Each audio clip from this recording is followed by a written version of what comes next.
बाबा साहब अंबेडकर को मानने वाले देश के चारों पांचों कोनों में 4-5 जातियां हैं।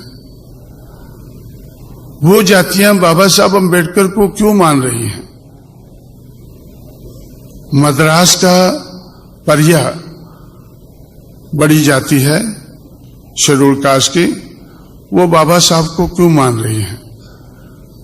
पंजाब का चमार और उत्तर प्रदेश, पश्चिमी उत्तर प्रदेश का चमार, ये बाबा साहब के साथ क्यों लगे?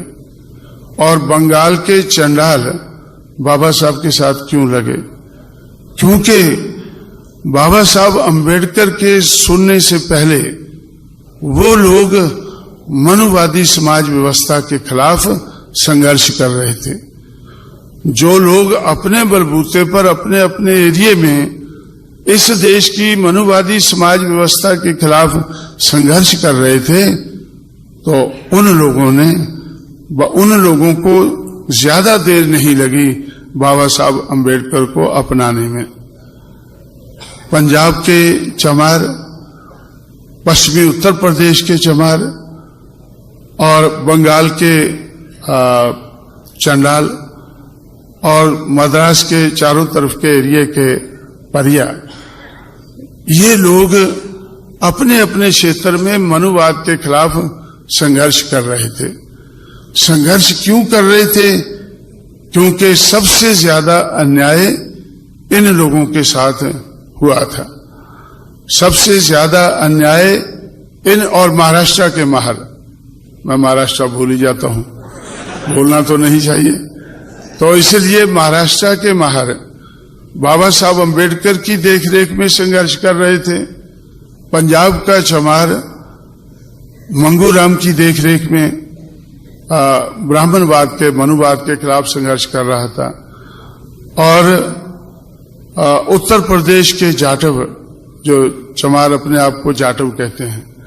दूसरी एक बात और आपको सुनकर अचंभा होगा, जैसे एक मिस्टर चिटनी से जो बाबा साहब के साथ रहते थे, उन चिटनीस को बड़ा अचंभा हुआ जब मैंने उनसे कहा कि भाई पंजाब में इतनी आबादी चमारों की है, उत्तर प्रदेश में इतनी है, ये तो वो रिकॉर्ड देखने लग गए। सेंसस का रिकॉर्ड है और सेंसस के रिकॉर्ड में चमार है ही नहीं। वो बोले आप बोलते इतनी आबादी है उनकी, तो इधर तो रिकॉर्ड में है नहीं। तो मैंने उनसे कहा कि वे पंजाब का अगर चमार ढूंढना है, जो बाबा साहब के साथ लगा वो अपने आप को हिंदू नहीं कहता था, वो कहता था कि हिंदू धर्म तो बाद में आया है, हमारा तो उससे पहले का धर्म चल रहा है, इसलिए वो अपने आप को आदि धर्मी कहता है। जो पंजाब का जो रिबेल चमार है, ब्राह्मणवाद के खिलाफ जो चमार है, वो अपने आप को आदि धर्मी कहता है, और वेस्टर्न यूपी का अपने आप को जाटव कहता है। तो ये आप देखें, बोलता हाँ ये तो है, ये तो बहुत ज्यादा है। तो ये लोग और चंडाल लोग बाबा साहब के साथ क्यों लगे? क्योंकि जब महात्मा फुले का संघर्ष महाराष्ट्र में शुरू हुआ, तो लगभग उसी समय पे हरिचंद्र ठाकुर ने, एक चंडाल ने, बंगाल में संघर्ष शुरू किया। उसके बाद गुरुचंद ठाकुर ने 1937 में उनकी डेथ हुई, तो 20वीं सदी के शुरू में तो उन्होंने बड़ा भारी संघर्ष किया, और सबकी भाषा लगभग एक ही जैसी थी। जैसे बाबा साहब इधर वेस्टर्न महाराष्ट्र में 18 अगस्त 1932 के बाद आकर कहते थे कि महारों को आकर कहते थे कि तुम्हें इस देश की शासित करता जमात बनना है। आप अपनी दीवारों पर लिख लो कि तुम्हें इस देश की शासित करता जमात बनना है। 1962 में मैं महारों की दीवारें देखने निकला, और जब महारों के मोहल्ले में पहुंचा, मुझे तो कोई दीवार ही नजर नहीं आई, वो तो झोंपड़ों में रहते थे ज्यादातर। 1962 में जब मैंने इस बात को सुना, तो मुझे लगा कि भाई 1932 में इनकी दीवारें कहां होगी? जब 1962 में नहीं है, तो 1932 में कहाँ होंगी। लेकिन फिर भी बाबा साहब अम्बेडकर ने उनको कहा कि जाओ अपनी दीवारों पर लिख लो कि हमें इस देश की शासित कर्ता जमात बनना है, और इसके लिए प्रबंध मैंने किया है।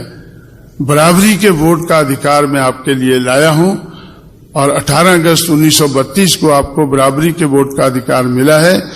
इस वोट का सही इस्तेमाल करके आप लोग इस देश के शासक बन सकते हैं, या अपने हितों की रक्षा करने वाली सरकार आप लोग बना सकते हैं। तो उससे मुझे पहले तो अचंभा हुआ, लेकिन के 1962 तक उनके मकान बहुत कहीं कहीं है, शहर में है, इधर है, और ज्यादातर तो वो झोंपड़ों में ही रहते हैं। तो ऐसा मुझे लगा कि बाबा साहब को मालूम नहीं था 1932 में कि मेरे लोगों के, मेजॉरिटी लोगों के तो मकान ही नहीं है। और 1962 में जब मैं पूना में अपने दफ्तर में जाता था शाम को, तो मुझे सड़कों पर चिल्लाते हुए बच्चे नजर आते थे, सुनाई पड़ते थे, आई भाखड़ी, माँ रोटी कहते हुए। 1962 में मुझे, जो हमारा दफ्तर था उसके चारों तरफ मुझे 8 बजे के लगभग, 8 और 9 के बीच में जब लोग खाना खाते हैं, तो आई भाखड़ी कहते हुए जो लोग झोंपड़ों से लिखकर आते थे तो वो भाखड़ी मांगते थे।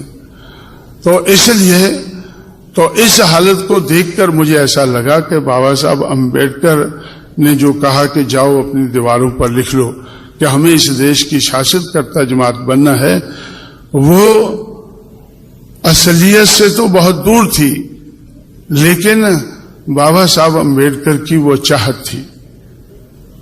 उन्होंने अपनी चाहत को प्रकट किया है। जो देश की, महाराष्ट्र की रियलिटी है उसको नहीं, उसके बारे में नहीं कहा। रियलिटी तो यह है कि उनकी दीवारें ही नहीं है मेजॉरिटी लोगों की, लेकिन वो चाहते थे कि जब इनको वोट का अधिकार मिल गया है तो ये बड़ी बात हो गई है, सबसे बड़ा अधिकार मिल